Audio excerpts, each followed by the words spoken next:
dire, l'enfant arrive, et là, premier choc, j'allais dire, tout le tabou de l'après-accouchement, du postpartum.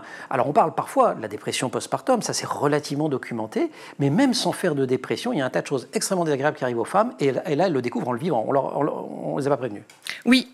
Alors, il y a plusieurs raisons pour lesquelles c'est pas prévu et que en fait c'est la surprise, c'est qu'il y a une non-transmission aussi de femme à femme, de mère à fille par exemple, de cette expérience-là. C'est-à-dire que tu vas avoir mal, pour le dire très simplement. Voilà, mais c'est pas que avoir mal, c'est aussi on peut saigner longtemps, on peut avoir des difficultés pour l'allaitement. L'allaitement, c'est aussi une expérience qui peut être très difficile et très traumatisante pour beaucoup de femmes qui pensent qu'en fait, parce que le discours général c'est tu vas voir, on met l'enfant au sein et c'est facile. En fait, c'est pas comme ça. Pas forcément pour tout le monde. Donc il peut y avoir un manque de transmission, il peut y avoir aussi, je pense, un défaut d'information dans la sphère publique de manière générale. Et là, on voit quand même que ça arrive maintenant au niveau des sages-femmes. Par exemple, je pense au travail d'Anna Roy qui fait un travail phénoménal là-dessus pour vulgariser, mais de manière positive, mais pour que en fait, ce discours-là passe, que non, tout n'est pas facile, en fait.